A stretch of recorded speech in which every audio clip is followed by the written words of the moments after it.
Саламатсыздарбы, урматтуу биздин бүгүнкү лекциябыздын катышуучулары. Менин атым Алтын Капалова. Мен Борбордук Азия университетинин маданий мурастар жана гуманитардык илимдер бөлүмүнүн илимий кызматкери болуп ошол бөлүмдө иштейм.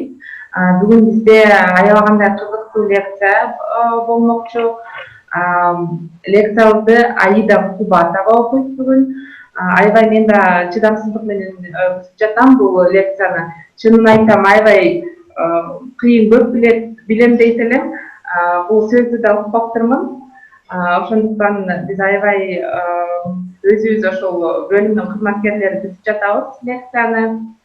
Анан биздин бөлүм жөнүндө айтып кетсем, биз ушу Борбордук Азия университетинин астында иштейбиз.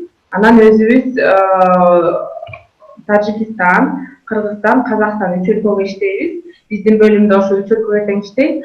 Анан көбүнчө ошол салттуу билимдер боюнча, салттуу музыка боюнча ар кандай издөөлөрдү кылабыз.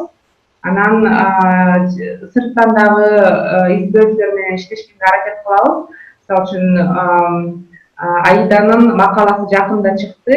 Анан ал жерде биздин сайтта көптөгөн макалалар бар. Ал жерге кирип окусаңыздар болот. Макалалар менен таанышсаңыздар болот. Анан бүгүнкү лекциябыздын иштөө ирети биринчи 30-40 мүнөттүн ичинде Аида лекция окуйт. Андан кийин суроолор болсо чатка жазсаңыздар, мен ал суроолорду окуп берем Аидага. Аида өз учурунда жооп берип турат. Анан дагы айта кетчү нерсе, микрофондоруңуздарды өчүрүп койсоңор чоң өтүнүч. Анан Аиданы жакшылап тааныштырбадым окшойт, балким билбегендер бар. Кубатова Аида Эсенгуловна, тарых илимдеринин кандидаты. Биздин Жамгырчынов атындагы тарых, археология жана этнология институтунун Кыргызстандын 20-21 кылымдардагы тарыхын бөлүмүн жетектейт. Туура айттымбы, Аида? Бардыгыңыздарга чоң рахмат. Бизге дагы лекция ушинтип өтөт да, дагы адамдар кошула берет. Бирок биз күтпөстөн шашпай баштай берели. Аида, сөз сизге анда. Саламатсыздарбы, урматтуу онлайн лекциянын угуучулары. Мен бүгүн ушул мүмкүнчүлүктөн пайдаланып Борбордук Азия университетинин кызматкерлерине ыраазычылык билдирип кетмекмин. Ушундай мүмкүнчүлүк берип жатканына. Мен азыр презентацияны ырланып.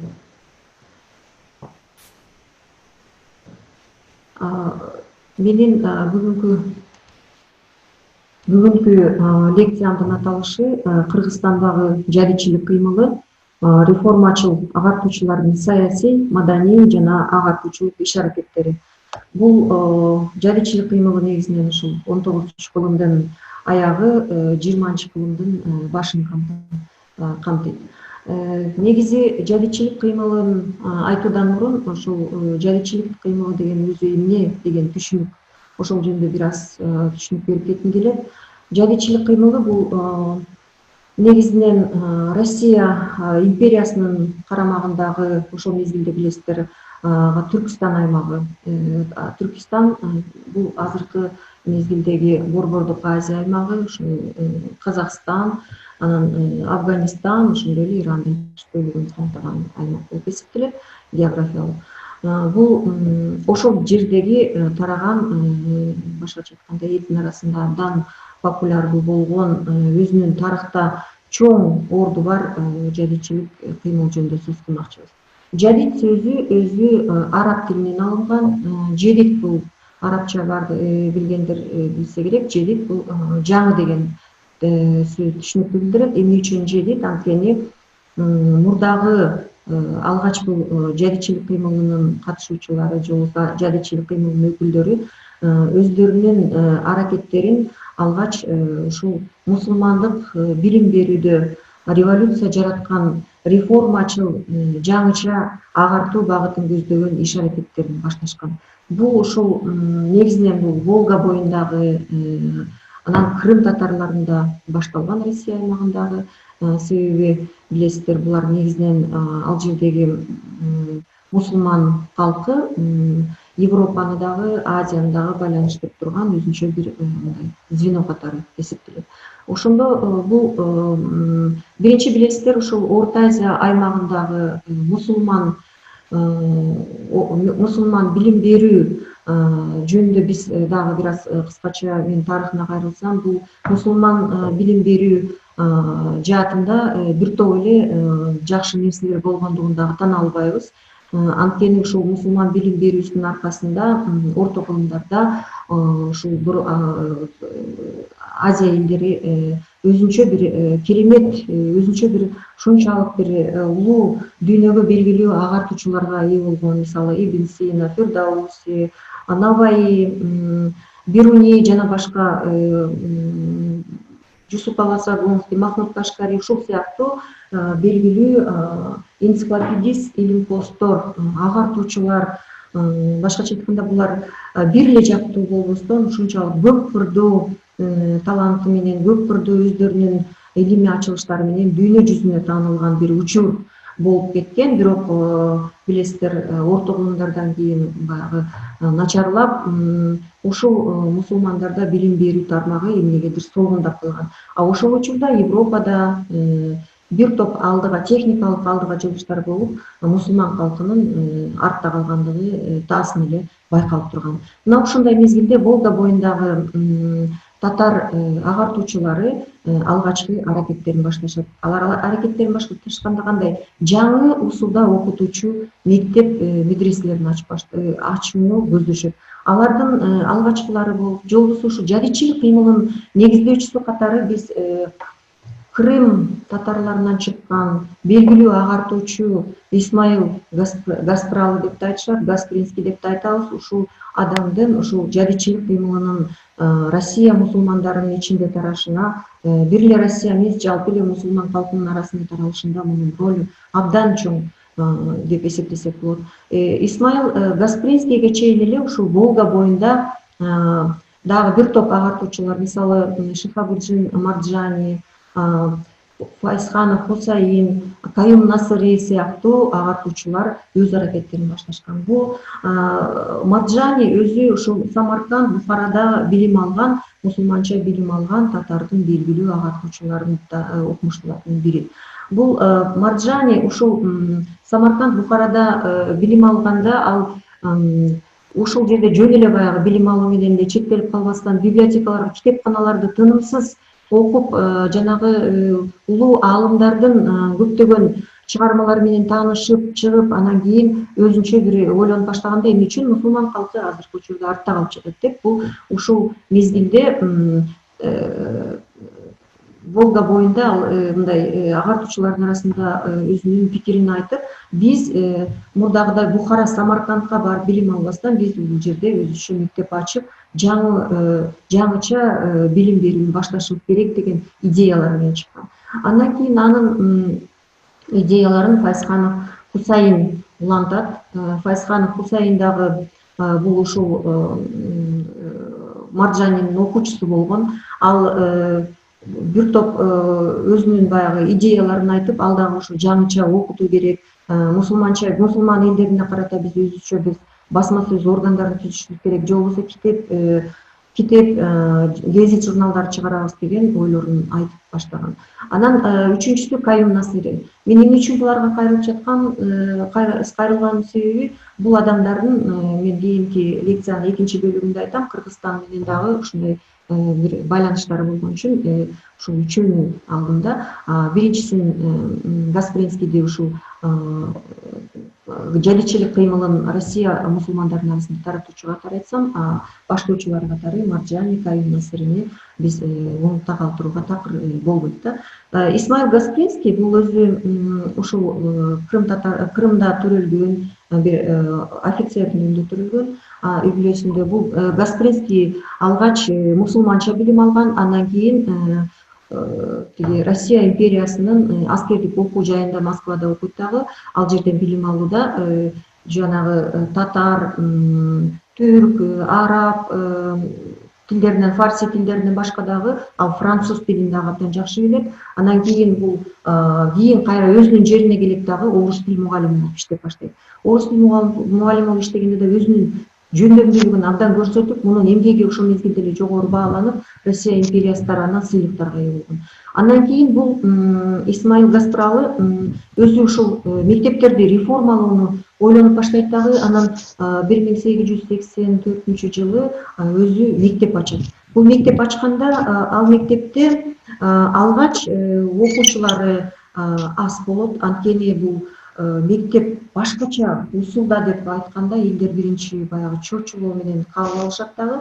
Анын үстүнө ал мезгилде деле окутуу акы төлөө жолу менен болгон. Ошондуктан бул мектепке бергенден көпчүлүгү баш тарткан. Бирок алгач берген балдар 2-3 айдан кийин эле ушул китептерди шар окуп, башкача айтканда араб арибинде өз эне тилинде билим берип баштаган да Гаспринский. Бул ошол учурда бул өзүнчө бир революциялык агартуудагы революциялык бир көрүнүш катары карасак болот. Анткени барыңыздарга белгилүү мусулман мектеп медреселеринде көбүнчө Куран окуу, Куранды үйрөтүү менен гана чектелген дагы башка предметтерди биз айтып коебуз, светтик предметтер депчи, табияттануу, табигый предметтерди окуткан эмес. А Гаспринскийдин ыкмасында бул ошол өз эне тилинде, бирок араб арибинде балдарды окутуп баштаган. Жана айтып кеткендей, бир 4-5 ай өткөндөн кийин эле балдар китепти шарылдатып окуп, анан кат жазганга жарап калышкан. Ошондо 1 айдан соң дейт, акысы баягы 1 сом болгондугуна карабастан, 1 сом ал мезгилде чоң акча болчу да. Анткени биздин Кыргыздын тиги немелер бул айтканы боюнча ошондо 1 сомго 2 кой сатып алган, 1 кой 50 тыйын турчу. Анан ата-энелер балдарын мектепке берип башташат. Гаспринский ошол балдарды окутуу менен чектелбестен ал өзүнүн ыкмасын жазып, окуу китептерин даярдаган. Башкача айтканда, диний китептер менен тышкары эле ошо география же исламдын тарыхы, синтакси, сарф деп ушундай аталган китептер окуу китебин даярдаган дагы. Анан ушул мезгилде эле ал өзүнүн газетасын чыгарып баштаган. Газетанын аты Тержимен, башкача айтканда Котормочу деген газета болгон. Бул Котормочу деген гезит мусулман калкынын арасында абдан популяр болуп кетет. Анткени бул жерде мусулман калкын алдыга чыгарууга үндөгөн, өзүнүн методун элге түшүндүрүү менен бирге эле мусулман калкынын жетишкендиктерин дагы даңазалаган көп макалаларды ошол журнал гезитине жарыялаган. Анан бул гезитти ошо көптөгөн мусулман калкынын арасында тарай баштайт. Исмаил Гаспринскийдин ысмы көп адамдарга белгилүү болуп баштайт. Казанда дагы бир топ баягы мектеп медреселер жаңы усулда окууга өтүшөт. Эми бул жерде айта кетчү нерсе, бул жок жерден эле жаңы мектептер түп-түз эле пайда болуп калган эмес, баягы мектептер көбүнчө мурдагы эски усулда же болбосо мурдагыдай эле окуткан диний мектептердин ордуна баягы жаңы усулда пайдаланып ачылып баштайт. Башкача айтканда, ушул 19-кылымдын аяк ченинде Казандагы мектептердин 90% ушу жаңы усулда окутууга өтөт экен. Анан ал жактан окуган, билим алган агартуучулар өздөрүнүн идеяларын таратышып, жалпы Түркстан аймагына дагы келип башташат. Эми муну менен эмнени айтмакчымын? Муну менен бул ушул мусулман калкы, түрк тилиндеги элдер башка элдерден артта калбогонго аракеттенип, бир биримдикте чоң иштерди, аракеттерди жасап баштайт.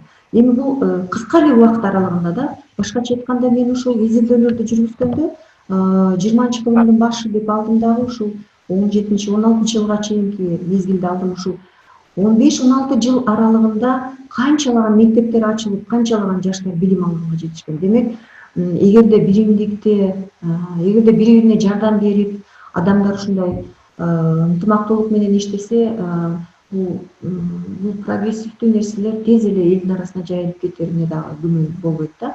Анан бизде Түркстан аймагында, бул Өзбекстанда, өзбектердин арасында, казактардын арасында, түркмен, жалпы эле ушул мусулман калкынын арасында ушул Исмаил Гаспринскийдин эмгектери тарап баштайт.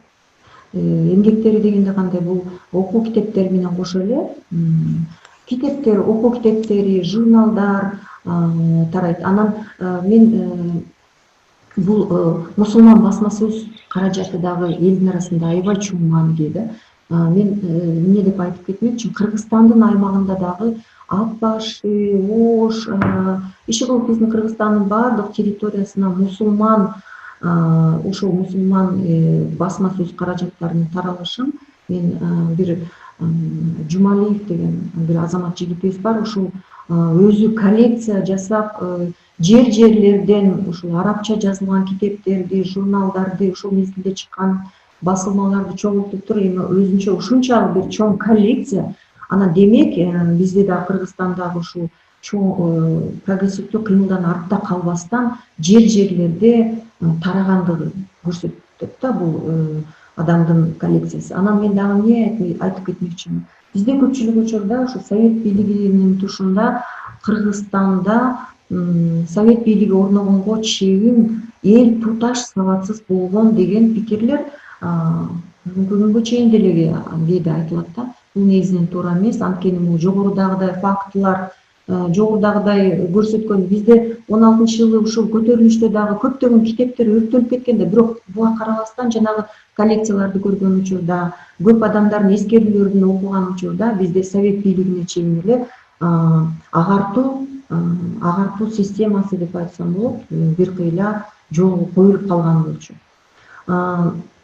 Бул тууралуу ушул биздин Улуттук илимдер академиясынын кол жазмалар фондунда сакталып турган көптөгөн эскерүүлөр бар. Ошолордун бири Талып Байболот уулуна жазылып алынган эскерүүлөрдө Талып Байболот уулу ушул 1849-жылы төрөлгөн, бул Каракол аймагында жашаган агартуучу деп айтсак болот, абдан ошол мезгилдеги өзүнүн мезгилиндеги билимдүү адамдардын бири болгон.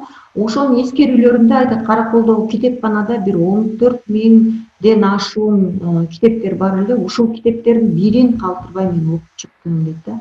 Демек бул мындай эскерүүлөр эмнени билдирет? Бул Совет бийлигине чейин эле ушул элдин билим алуусу бир кыйла жакшы жолго коюлган болчу деп айтып кетсек болот. Анан мен дагы айтат элем, кээде ушул мусулмандык билим берүү дегенде эле бир мындай тескери кабыл алгандар да бар да. Чындыгында бул мусулмандык билим берүү деген сөздүн өзү, мусулман деп айтылгандын өзү Россия империясында ушу элдерди, Борбордук Азиядагы жашаган тургундарды башкалардан айырмалап туруучу бир катализатор сыяктуу бир приоритеттүү аталыш катары кабыл алуу мүмкүн экендигин ушул европалык бүгүнкү күндөгү изилдөөчүлөр айтып кетишкен. Бул дагы маанилүү деп ойлойм. Ошол учурда билесиздер, Молдо Кылыч Шамыркан уулу, Алдаяр Жeenеке уулу, Нурмолдо деген бир топ жазгыч акындар чыккан.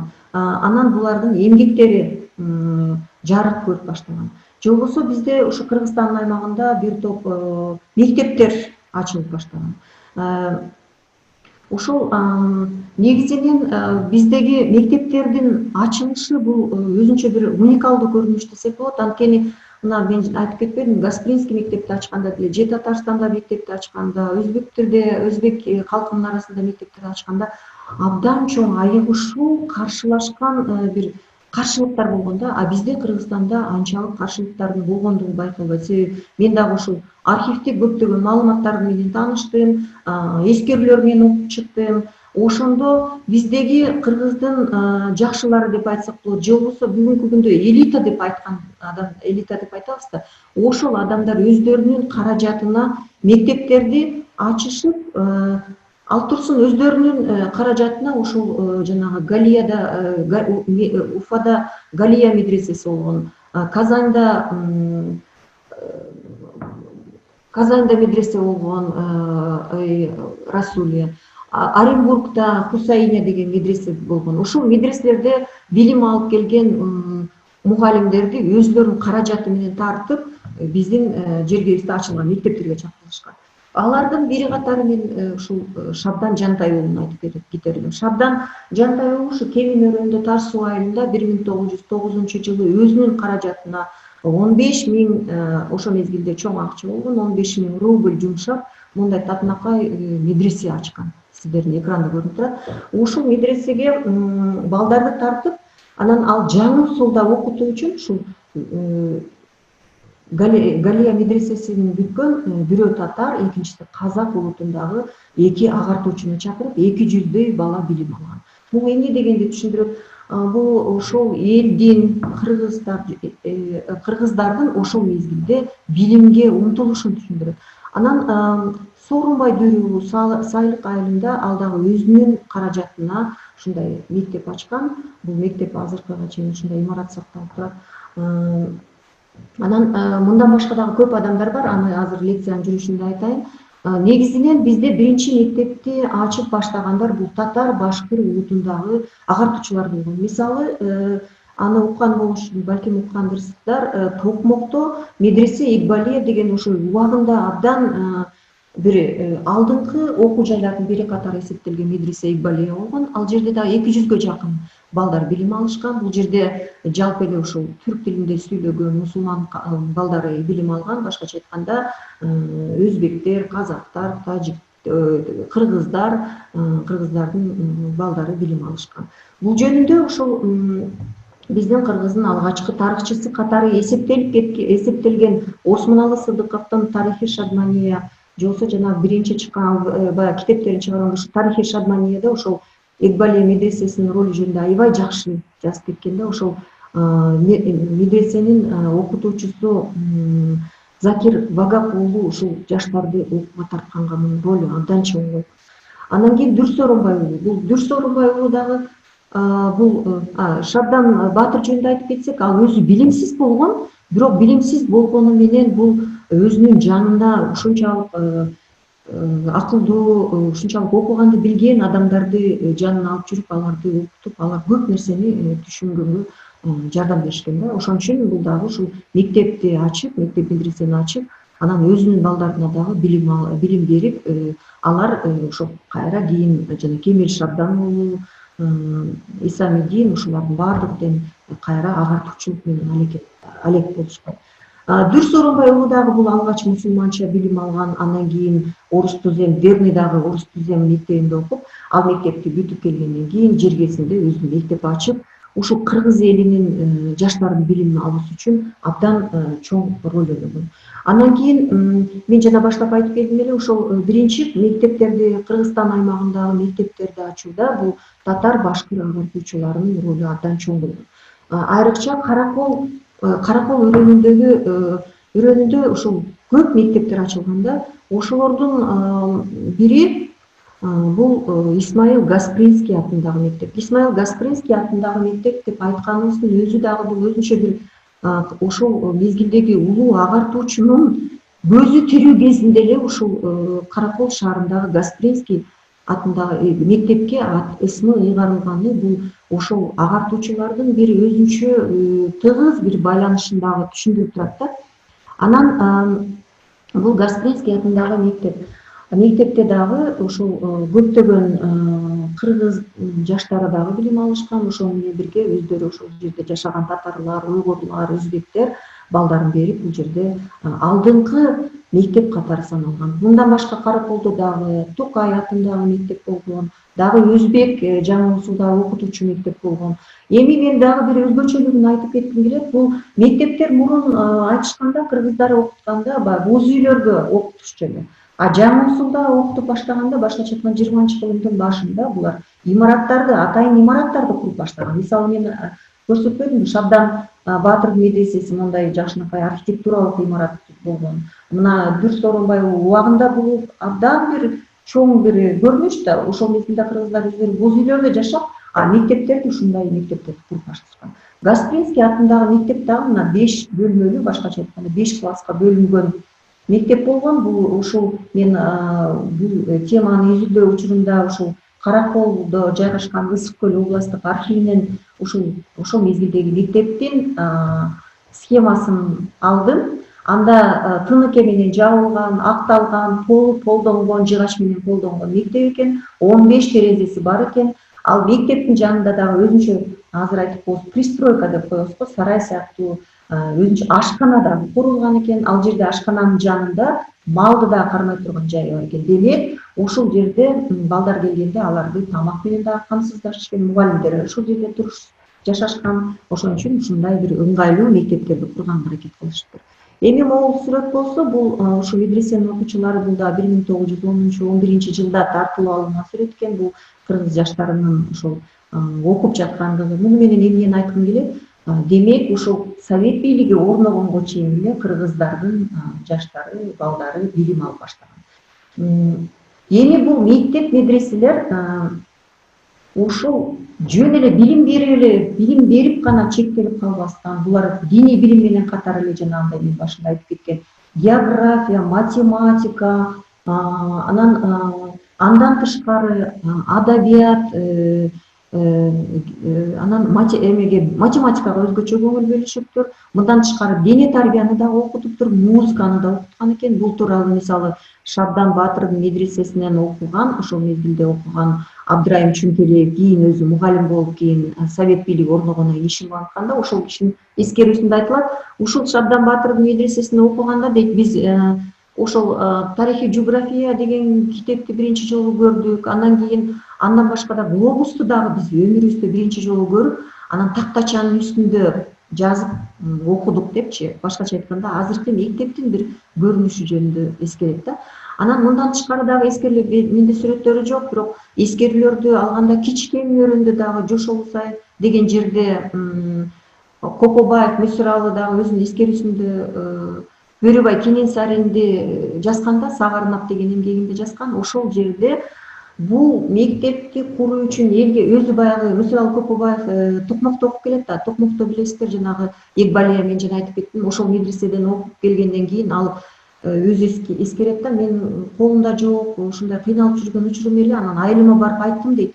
Мен мектеп курбайлыбы десем, айылдагылар колдоп, анан ошо Жошолусайга өздөрү баягы бактарды, карагайларын кыйып келишип дейт, имарат куруп, анан кийин мен балдарды окутуп баштадым деп жазганда. Мындай эскерүүлөр абдан көп кездешет.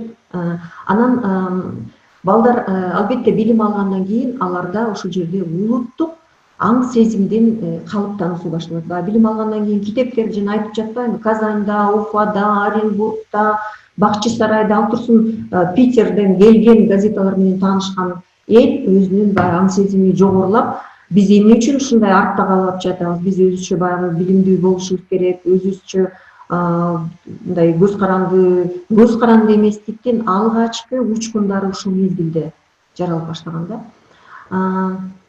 Анан китептер жарыяланып баштаганын айтпадымбы, теги Осмонал Сыдыковдун 13-жылы баягы Муктасар тарих Кыргызия ошол 13-жылы жарыяланса, экинчи эмгеги 1914-жылы Тарихи Кыргыз Шабмания деп Шабдан Батыр дүйнөдөн кайткандан кийин ошол жөнүндө жазган эмгеги жарык көрөт.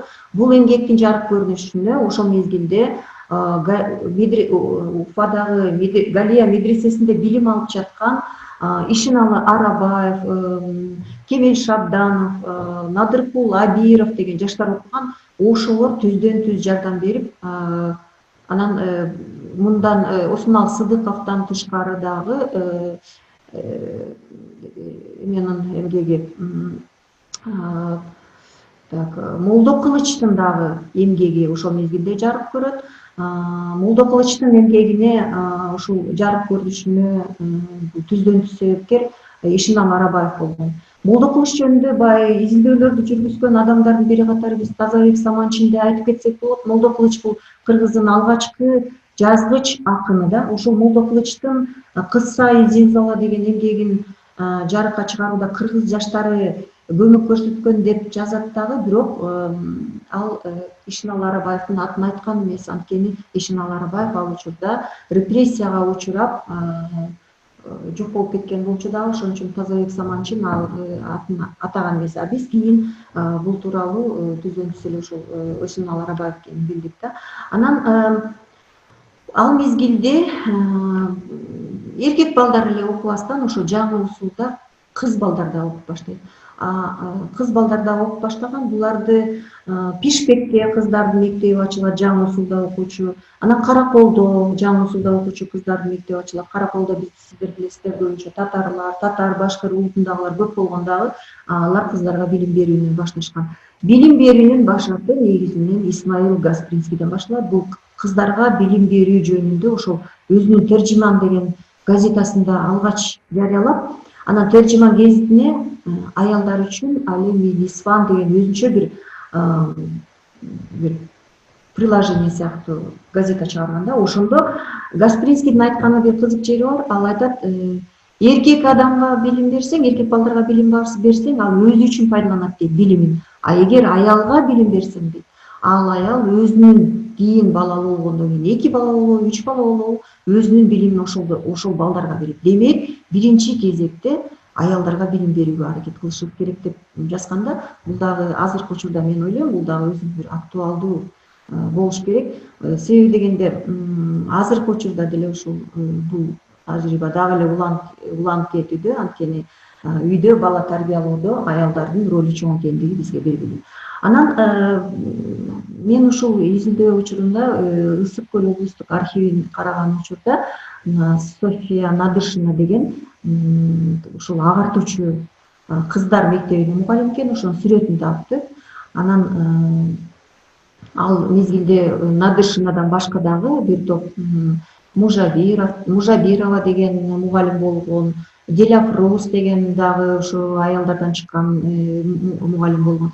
Анан мен дагы бир нерсени айтып кетким келет. Эми бул аттар албетте биз үчүн баягы көбү билбесе керек. Ал эми Хамза Абдулвалиевди билесиздер, ал Чыңгыз Төрөкулович Айтматовдун таятасы. Ушул адам да Каракол шаарында жашагандагы Нагима апабыз дагы ушул жадиттик мектептен билим алган сабаттуу татар кызы болгон. Анан ал ушул сүрөт дагы ушул мамлекеттик архивден, ушул Каракол областтык архивинен табылды. Анда Хамза Абдувалиевдин үй бүлөсүнүн сүрөтү экен.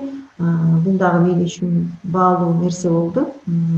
Анткени тиги ошол Каракол шаарындагы агартуучулар жөнүндө айтып жатканда, мектептердин ачылышына меценаттардын дагы ролу чоң болгон. Бул жерде Хамза Абдувалиевдин дагы ролу чоң болгон. Ал өзүнүн каражатынан дагы ошол мугалимдерди окуткан мугалимдерге, анан кийин мектептерге жардам берип турган. Бул жөнүндө ошол мезгилде татар коому болгон Каракол шаарында. Татар коому болуп ошол жерге акча чогултушуп, анан кийин мугалимдердин акчасын төлөп бергенге, мектепке китеп алып бергенге жардам беришкен. Анан бул Караколдогу мектепте биздин кыргыз жаштары, окуган кыргыз жаштары менен мисалы бир экин санай кетсем, бул Ысак Шайбеков, анан кийин Ыбрайым Абдрахманов билесиздер, Манасовет, анан Алдаш Жээники уулу, ушул Шакир Мужабировду көп эскертишет да биздин кыргыздын агартуучулары.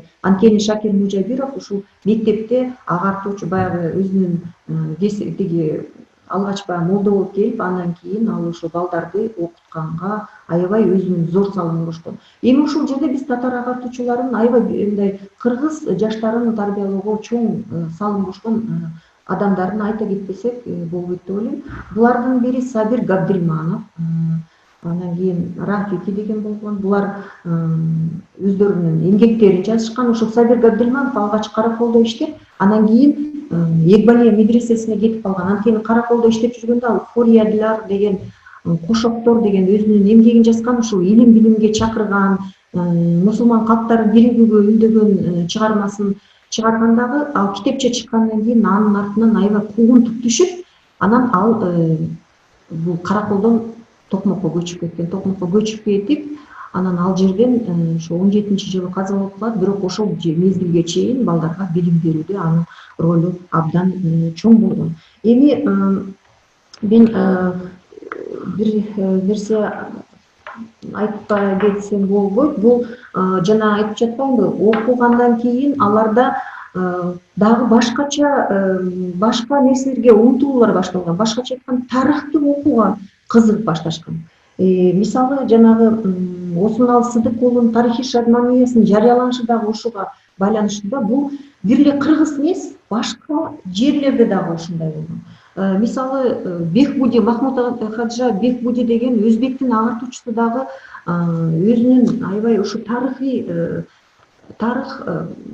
бул өзүнчө бир тарых жана география деген өзүнүн эмгегинде ушу биз тарыхты билмей сайын, биздин ата бабаларыбыз кандайча жашап өткөн, аларды билмей сайын биз келечекке кадам шилтешибиз кыйын болот деп өзүнүн бир ушундай чыгармасын жараткан. Анан ошол мен Осмонал Сыдык уулунун Тарихи Шадманиядагы ырын окуп бергим келет. Тарих демек өткөндөрдүн алын билмек, ата баба олуялар жайын билмек, кылган ишин пайгамбардын жолун билмек, жахан менен бир саякка бензер демек, жер жүзүндө түркүн адамдарды, түрлүү диндерин билер демек дейт. Анан булар тарыхты окууга үндөө менен катар эле булар башка алдыңкы элдерге жетишүүгө дагы үндөшкөн. Башкача айтканда ошол мезгилде ойгон темасында ырлар жаралган. Мисалы башкыр агартуучусу Мифтахиддин деген ушул башкыр агартуучусу бар. Ал дагы ушу башкырлардын ойгонгула силер алдыга кетишиңер керек деген ыр жазган. Анан ойгон казак бир жакты дулатып жазган. Бизде дагы ушундай ырлар жаралган. Мисалы жана Сабир Габдилманов аябай бир жакшы ыр жазган. Мен анын кыргызча котормосун окуйм. Ойгонуңуз, туугандарым ойгонуңуз, качып кетти бакыт деген коёнуңуз. Башка улуттар бул чалчыктан чыгып кетти, жыйналгыла, биз да кеттик жыйналгыла. Шашылыңыз тез көчүүгө, канаттарды өстүрүңүз тез учууга. Качкан бакыт аркасынан кууп жетип, тезинен кууп жетип, көкүрөккө кысып дейт. Анан акын болсо бүгүнкү күндө ушул чыгыш эли эмне үчүн Европадан артта калып жатат? Биз бир учурда илим билими өнүккөн алдыңкы өлкөлөрдүн бирибиз деп. Эми бул жерде мен бир нерсени айтып кетким келет. Бул кыргызмын, өзбекмин же тажикмин же башка улутмун деп өзүнчө бир бөлүнүү болбостон ошол мезгилде бир биримдикке үндөгөн ушундай бир жакшы нерселер, бир жакшы көрүнүш болгон да. Мисалы ал жазат: бул Европа билимди менден алып, ал билимдин кооздугуна батып калды. Ал менде азыр эмне калды? Туткундуктун чуңкуруна байлап салды. Кайда кетти ал Багдадтын атакдаан жана дагы кайратман акыйкат хандары? Мен өстүргөн билимдин гүлдөрүнө баягы эле европалык оонап жатат, гүлдү жыттап дейт. Анан бул кыргыз элинин тарыхчысы биздин ушул Осмонал Сыдыков дагы булардан кем калбай аябай жакшы китаптар жазганда. Мисалы ал айткан: Ассалому алейкум азиздерим, жүгүргү миллет үчүн азаматым, билүүгө Европанын магрифатын, бул окуу билимин дейт да, талаптанган илимге адыл затым. Ушул ыр саптарын окуганда мен кээде ушундай окумуштуулардын арасында талаш тартыш болгондо бул Европа жөнүндө жазды десек, алар айтат: Европаны булар кайдан билмегиле? Ал учурда Россиянын дагы билишмекте жок, Европаны билишкен. Анткени биздин аймакка жана айтып атпаймынбы, газет журналдардын аябай көп келиши, Вакыт деген газета, Тержиман газетасы, Мола Насриддин, анан Ялт Юлт, ушуга окшогон газеталар, бардык жерден шаарлардан чыккан газеталар, өзүбүздө чыкпаганына карабастан көп газеталарды окуп турушкан. Демек, сабаттуулардын санын ошол мезгилде арбыган деген көрсөк болот. Анан булар ушул 20-кылдын башында улуттук элита өкүлдөрү өзүнүн коомдук саясий иш-аракеттерин жасаганда, булар жалаң эле баягы балдарды окутуу менен гана чектелип калган эмес, алар бир топ саясий иштерди жасашкан. Эми буларды биз азыр мен кыргыздарга гана кайрылгым келет. Мисалы ошол бул кыймыл өзгөчө 1905-жылдан баштап аябай күч алган мезгил. 1905-жылы биринчи орус революциясынан кийин биркеле демократия идеялары тарап, ошол мезгилде бир топ иштер жүргөн. Мисалга алсак, ушул могул сүрөттү абдан бир, мен ойлойм, баалуу сүрөт депчи. Себеби дегенде бул биздин Борбордук мамлекеттик архивде сакталып турат бул сүрөт. Бул сүрөттө бир эле кыргыз эмес, ушул ар кайсы улуттун өкүлдөрү турат. Мына мисалы Чоко биринчиси, оңго карай Чоко биринчиси, экинчиси Мухамеджан Тынышбаев. Мухамеджан Тынышбаев көпчүлүк учурда Мухамеджан Тынышбаев эмес, Найзабек Туулин деп жазылып турат архивде. Биз муну Мухамеджан Тынышбаевдин сүрөттөрүнө салыштырып атып, Мухамеджан Тынышбаев экен дейт. Мухамеджан Тынышбаев деген ким? Ал Алаш партиясынын негиздөөчүсү, казак интеллигенциясынын өкүлү. Демек, булардын бир биримдиги көрүнүп турат да ошол сүрөттөн. Анан могул үчүнчүсү болсо Шабдан Жантай уулу Максым Кожо деп айтабыз. Бул менимче ошо уйгур элинин өкүлү болуш керек. Бул болсо Канат Ыбыке уулу. Анан калгандарын бул жерде көрүп турасыздар, ошо башка улуттар дагы турушат. Демек ошол мезгилде бир бириккен биримдикти көрсөтө турган, далилдей турган сүрөт ушул сүрөт деп ойлойм да. Анткени ошол мезгилде ГАП, Машрап деген уюмдар болгон. Бүгүн деле ГАП деп айтып жүрүшөт, бирок ГАП, Машрап уюмдары бул өзүнчө бир саясий уюмдар болгон. Токмокто, Бишкекте, Караколдо, көп жерлерде бул жума сайын чогултушкан, чогулуп ошол жерде саясий кырдаалды талкуулашкан, мектептерди ачуу жөнүндө сүйлөшкөн, Россия империясы падышачылыкка кайрылуу жөнүндө иштерди жүргүзүшкөн. ГАП, Машрап уюмдарында ушу могул сүрөт, мен ойлойм, балким ушул бир ГАП же Машрап ошол мезгилде бир чогулуштан чыккан учурдагы ушул биздин бир ушул элита бир түшкөн бир тарыхый бир көз ирмем деп айтсак болот да. Анан ошол мезгилде 1906 мен айтып атпаймынбы, аракеттер аябай күчөгөн. Алардын бири Шабдан Жантай уулунун петициясы. Петиция мына төмөндөгүдөй пункттардан турган. Бул ошол муфтият башкармалыгын уюштуруу керек деп, диний башкармалыкты. Анан ошол муфтиятка вакыфтык жерлерди кайтарып берүү. Россия империясына каратып алгандан кийин вакыфтык жерлердин баары империянын курамына өтүп кеткен да. Анан кыргыз, татар жана башка чыгыш тилдеринде китеп, гезит, журналдарды басып чыгаруу жана эркин сатуу деп талап койгон. Мечит, мектеп, медреселерди куруу, балдарды өз эне тилинде окутуу деп койгон. Анан ушул мусулман балдар окуган шаар гимназияларында закон Божий деп болсо, ислам тарыхын алмаштырыш керек деген. Бирок бул петиция өзүнүн максатына жетпей калган. Бул петицияны орус тилине которгон дайыр бир азамат бар, ал Ахматбек Тойбагаров деген дайыр бир кыргыздын азаматы. Кээ бир учурда кыргыз эмес деп да айтышат, казак деп да айтышат, а менин оюмча бул кыргыз болуш керек. Себеби дегенде казактардын көптөгөн биз изилдөөлөрүн окуп чыккан учурда ал адам жөнүндө бир да сөз айтылат. Бул Исхак Дауылбаев, бул дагы меценат, бул дагы жанагындай билдирүүлөр болгондо бизде ушул көп тынчылар болгон. Россия империясынын бир топ тынчылары жүрүшкөн дагы кара, аларды мындай кайман аттар менен айтышкан. Кара, красивый, жана кара, красивый, Беркут дейт. Ушулардын билдирүүлөрү Ташкент архивинде сакталып турат. Аларда ушул ГАП, Машраптарда Шабдан Жантай келгенин, андан тышкары ушу Исхак Дауылбаевдардын келгендиги жөнүндө айтылат да. Анан Дауылбаевдин өзүнүн ушу бүгүнкү Совет көчөсүндөгү дүкөнү болгон. Демек ушул бир топ бай адам болгон. Анан көп өзү Бишкектеги мектепти дайыма акча менен жардам берип турган. А бул болсо биздин Кыргыздын бир топ ошол мезгилдеги белгилүү адамдар: Дүрс Орунбай уулу, Осмуналы Сыдык уулу, Тоголок Молдо, Мисыралы Көкөбаев, бул Абдрайым Чүнкелиев. Анан мен дагы эмнени айткым келет, жана Европага багыт алган деп айткан дагы бир нерсени айткым келет. Алаш партиясынын гербин билесиздер, Бооз үйдүн түндүгү Европа тарапка карай ачылып турат да. Демек Европанын жетишкендиктерин, техникалык жетишкендиктерин биз да кабыл алышыбыз керек, жакшы жактарын кабыл алышыбыз керек деген ошол мезгилде пикир өкүнүштүү. Анан бул ушу агартуучулар Кайым Мифтахов, анан Касым Тыныстанов, булар жөнүндө дагы айтпай кетсек болбойт.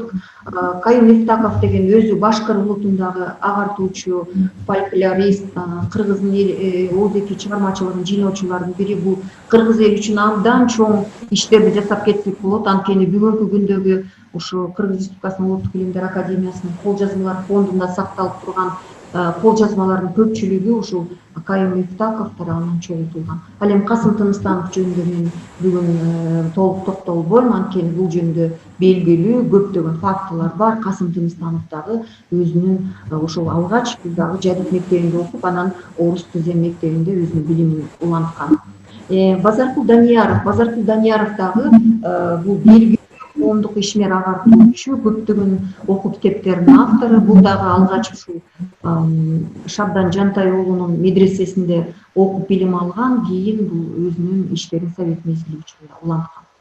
Анан дагы бир кээде айтылбай кетет, баягы окумуштуулардын чөйрөсүндө же адабиятчылардын чөйрөсүндө белгилүү Сыдык Карачев. Бул жөнүндө мен ушу акыркы мезгилде бир чоң макала жаздым, жакында аны жарыялайм. Сыдык Карачев бул өзү дагы ушул жаңы усулда, Караколдогу жаңы усулдагы мектептен билим алган. Бул өзү кичинекейинен жаштайынан эле жетим калып калган бала. Анан кийин мен эмне үчүн бул жетимчиликти мындай белгилегим келет. Анткени Совет мезгилиндеги изилдөөчүлөрдүн көпчүлүгү айтат да, жаңы усулдагы мектептерде бир гана бай манаптардын балдары окуган деп. Жок, ал жерде жетим балдар деле, колунда эч нерсеси жок адамдардын балдары да окуган. Аларды жанагындай спонсорлордун эсебинен окутушкан. Сыдык Карачев ошол жактан билим алгандагы бул абдан сонун чыгармаларды жараткан. Мен анын чыгармаларын абдан бир жогору баалайм да. Мисалы Үйлөнүүдөн качты деген бир аябай жакшы аңгемеси бар. Ушул жадичилик кыймылынын изилдеген учурда ушул Сыдык Карачевдин ошол Үйлөнүүдөн качты деген аңгемеси чоң роль өнөдү. Анткени бул ушул жердеги аңгемеден биз кадим мектеби же болбосо эски усулда окутуучу мектеп менен жадид мектебинин экөөнүн ортосундагы чоң айырманы билдик дагы. Ушундай бир жакшы мунун идеясын айтат да. Анда бир Султан жана Касымбек деген эки бала айтышып калат. Бирөөсү усули жадид мектебинде окуган Султан, ал эми Касымбек болсо жанагындай эски мектепте окуган да. Анан экөө айтышканда айтат, тиги Султанды үйлөндүрмөк болушат, ата энеси ал байдын баласы эле болгон. Анан үйлөндүрөм дегенде ал мен үйлөнбөйм, мага мындай жөнөкөй эле бир куурчактын мага кереги жок. Мага билимдүү адам керек. Мени колдой турган, менин миллетимди түшүнө турган. Миллет деп татарлар ал учурда улутту айтышкан да. Анан десе тиги Касымбек аны шылдыңдап айтат, ал русско-туземный мектепте окуган да. Анан ал айтат, Султан, сен татарларды туурап миллетим деп айтып калыптырсың. Сен ошолорду туурап атасың. Эмне үчүн үйлөнүүдөн качып атасың? Үйлөн, бизде ошондой турмуш куруш керек дейт. Анан бул Султан айтат да, сен дейт, сен орус тузем мектебинде окуйсуң. Ал жерде дейт, жөн гана котормочулук гана кесипке ээ болосуң. Сен өзүңдүн улутуң жөнүндө, өзүңдүн элиң жөнүндө ойлобогон жөн эле бир чиновниксиң деп. Ушундай бир пикирди айтат да. Бул дагы бир өзүнчө бир маанилүү. Анан мен дагы бир агартуучунун бир жазган ырын айтып кетким келет. Бул баягы орус тузем мектеби жөнүндө сөз болуп кетпеди. Ошол жөнүндө дагы ал жакшынакай бир ыр саптарын жазганда, Алдаш Молдонун Хал заман деген ыры бар, ошо поэмасы ошол жерде айтылат. Бир дубанда окуган Эшмукамбет Касымбай, Караколдун училищени, гимназияны бүтүрдай, эч илимге жетпеди, байкап көрсөм мансабы, песирликтен өтпөдү. Песир деп бул писар дейт да, демек сен ошол гана нерсеге жарадың, элиң үчүн эчтеке кылбайсың деп. Ушундай жаңы усулдагы мектепти бүткөндөр булар көбүнчө баягы патриоттук, өзүнүн улуттук аң сезими ошол мезгилде жетилип баштаган адамдар экендигин далилдеп турат да. Анан мунун башка дагы аябай эриксиз күндөрдө деген сонун чыгармасы бар. Ошол жерде дагы жаңы усулдагы окутуучу, агартуучу жөнүндө, Жунуш деген жигит жөнүндө сөз кылат дагы. Биз аны окуп жатканда ушул Сыдык Карачев өзү жөнүндө жазып жаткандай болду. Бул окуп көрсөңүздөр түшүнөсүздөр да. Анан андан башка дагы мына Ыбрайым Абдрахманов. Ыбрайым Абдрахманов Манастануучу, бул жана айтып кетпедимби? Бул ошол Караколдогу Шакир Мужабиров деген калпадан билим алган агартуучу. Мунун кыргыз эли үчүн ополтоодой эмгектери бар. Бул ушул жаңы усулдагы мусулман мектебинен билим алып, арабча аябай жакшы жазган, сабаттуу адамдардын бири болгондо, кийин Совет бийлиги орногондон кийин ушул Манас эпосун Сагынбай Орозбаковдун оозунан 4 жыл бою ээрчип жүрүп, ошол 500 миңдей сак деп айтабыз, ошону жазып алган адам. Эми бул жерде мен жана Кайым Мифтаков жөнүндө айтып кеттим. Анан азыр сөзүмдү кошуп кетейин. Бул Манас эпосун жазып алууда Совет бийлиги орногондон кийин 1922 жылы илимий комиссия түзүлөт дагы. Илимий комиссия Түркстан айсырында. Мен түшүндүрүп кеттим. Түркстан АЭСири бул жанагы биздин Орто Азия, Казакстан аймактары кирген АЭСтер. Ошол АЭСтерде илимий комиссия түзүлүп, ошонун төрагалыгына Ишенал Арабаевди дайындашкан. Ишенал Арабаевдер ошо илимий комиссия түзүлгөндөн кийин өздөрүнө милдет коюп, алар биринчи кезекте ошо Манас эпосун семетесейтек эл оозунда сакталып келе жаткан Ооз эки чыгармачылыкты жазып алуулуп дагы биринчи Мифтаковго дайындайт Манас эпосун жазып алууну, ал бир топ жазып алып, Манастын балалык чагын жазып алат. Анан кийин аны окуп көрүп туруп, жок, бул жарабайт экен деп эмеге Ыбырайым Абдрахмановго берип койгондугу жөнүндө Зияш Бектенов эскерет да. Анан бүгүнкү күндө ошолорду карап туруп биз аябай ыраазы болобуз ошо Ишенал Арабаевга, ушул Ыбырайым Абдрахмановго ошол Манас эпосун жазууну ыйгарган. Себеби Ыбырайым Абдрахманов Манасты чындыгында эми Кайым Мифтаковдун эмесине мен шек келтиргим келбейт, бирок Манас эпосун кыргыз, баягы кыргыздын арасында өсүп, кыргыз болуп, кыргыз Манасты өзүнүн жан дили менен туюп сүйгөн адам гана ушундай чекте жаза алышы мүмкүн болчу. Бүгүнкү күндө биз ушул Сагынбайдын вариантын окуп жатканыбызда ушул Ыбырайым Абдрахмановдун ролу абдан чоң. Ал эми Тоголок молдо дагы бул кадим мектебинен, эски мектептен билим алган, бирок бул жанагы Тоголок эмедеги Токмоктогу Закир Багапов, Игбалия медресесинин директору Закир Багапов менен аябай байланышта болгон дагы, бул дагы кийин ушул Акталадагы жаңы ушулдагы мектепке агартуучу катары өзүнүн балдарга билим бергендиги жөнүндө баягы көп айтылбагандыгы менен мунун жана балдарга арнап чыгарган аябай көп чыгармалары бар го. Жер жаным анын балдары, анан Турумтай, эмне ушул чыгармалары бул жогон жеринен жазылбаса керек. Анан дагы бир айтып кетүүчү нерсе, Тоголок молдо Манасчы дагы өзүнүн оозунан өзүнүн баягы Манас эпосун өзү жазган, өзү жазып чыккан биринчи Манасчы деп айтсак болот да. Себеби көпчүлүгү эме болгон да, сабатсыз болгон.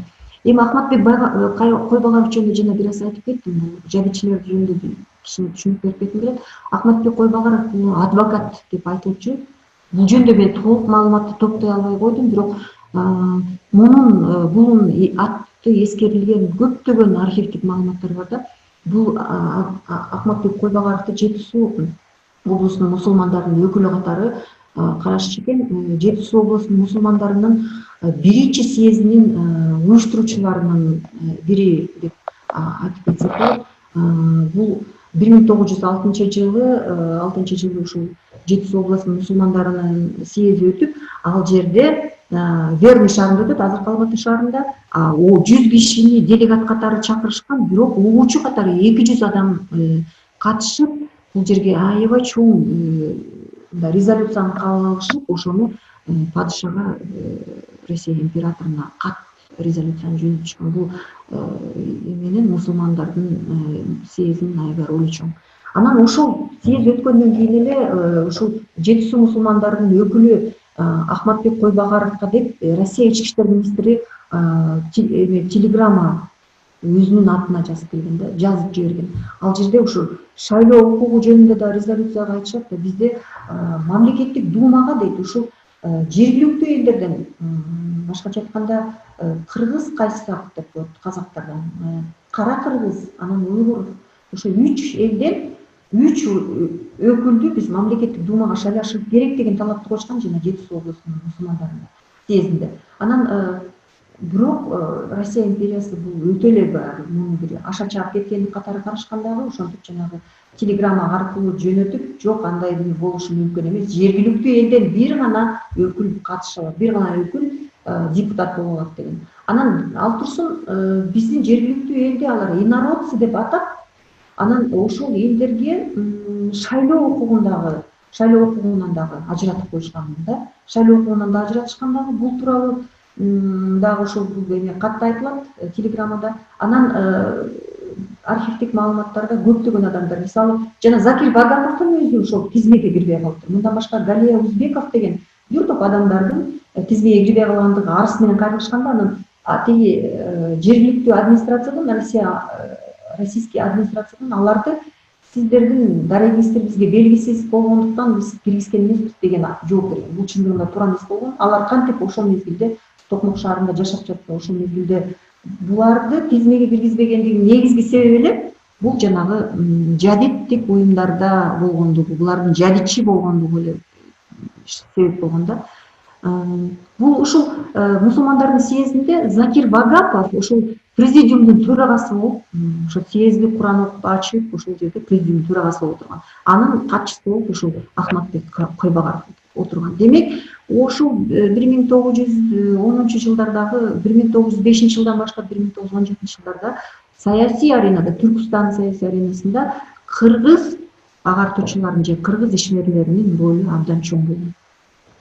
Эми кийин булар мен укуктук билим берүү системасынын башатында анан ушул жадичилердин эң бир көрүнүктүү фигурасы катары мен бүгүнкү күндө Ишеналы Арабаевди айтып кетмек элем. Ишеналы Арабаев бул жадичилердин эң көрүнүктүү өкүлү, ошол мезгилдеги эң белгилүү агартуучу.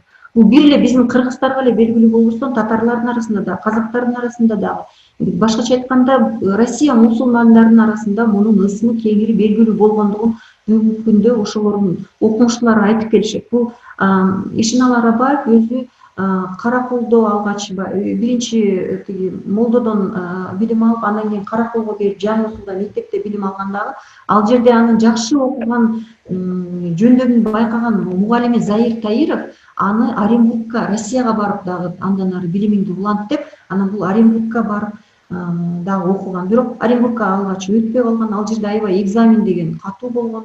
Анан ошол экзаменден өтпөй калып, бул кийин Константинопольго кетип калат. Константинопольдо 1907 жылы 9 ай окуйт дагы, андан кийин кайра Оренбургка келип, Оренбургда ушу жанагы Жаңы Усулда окуткан медресеге өтүп кетет.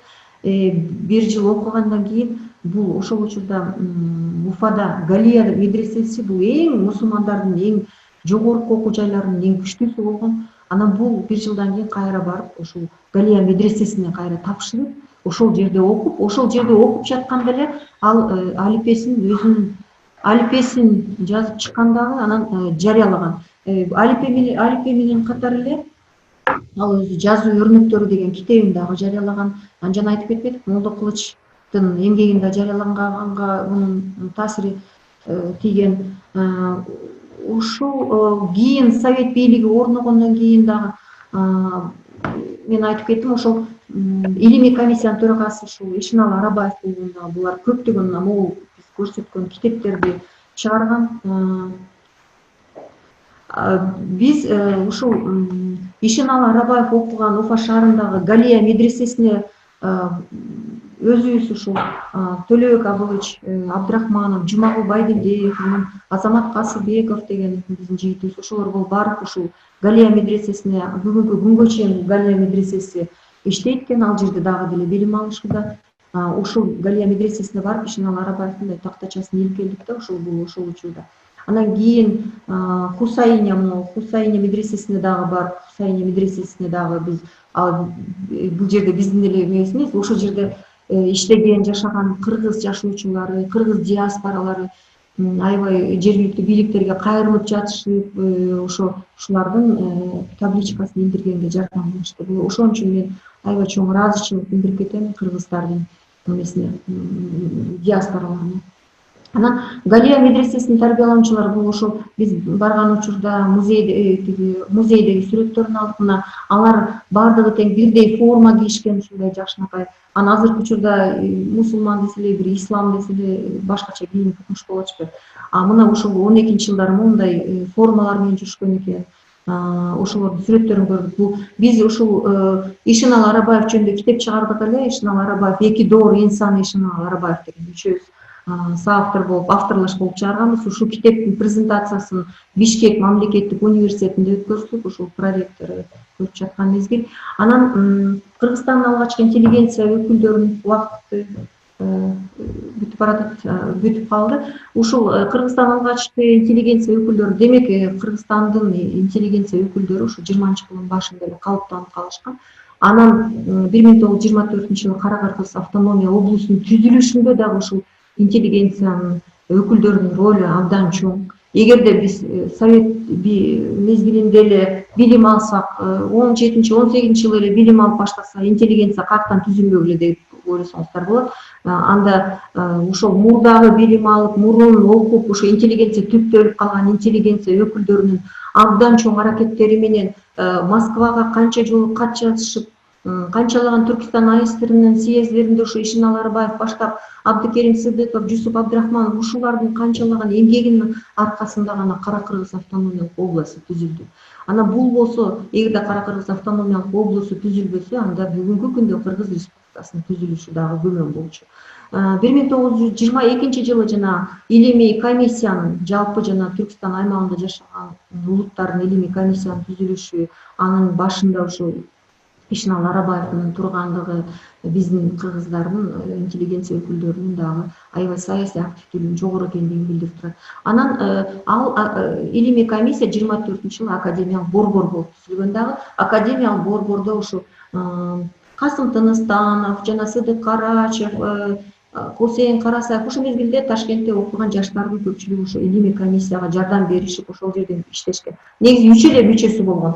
3 мүчөсү болгон, Юдахин дагы ошого мүчө болгон. Анан булардын ролу абдан чоң. Мен жана айтып жатпаймынбы, тиги кол жазмалар чогултууда. Башкача айтканда, ошо бизде 4000дей кол жазмалар бар. Ошондон 3төн 2 бөлүгү ушул илимий комиссия тарабынан чогултулган. Эми сөзүмдүн аягында айтып кетмекчимин, ушул эркин тоо гезитинин чыгарылышы дагы ошол көбүнчө ошол мезгилде түптөлгөн интеллигенция өкүлдөрүнүн иш аракеттеринин аркасында болгон да.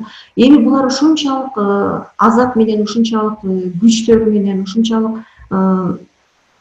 өмүрүн тобокелге салып түзгөн ушул Кара Кыргыз автономиялык областынын түзүлүшү, андан кийин ошо Кыргыз ССРнин түзүлүшү, булардын чоң эмгеги. Мен Арабаевдин сөздөрүн унутуп калыптырмын. Ушунчалык эркин тоого сонун сөздөрүн жазганда, бул ушул биздин эркин болуп калганыбыз жөнүндө жарыялап туруп, анан айтат да, ушул эркиндикти Кыргыз бек карма жоготуп алба деп. Бул сөздөрдүн ушу азыркы күндө деле актуалдуулугу өтө жогору деп айтсак болот. Рахмат көңүл бурганыңыздарга. Айта берсе бул аябай көп. Анан убакыт чектелүүсүнө жараша мен дагы токтоп коеюн дедим.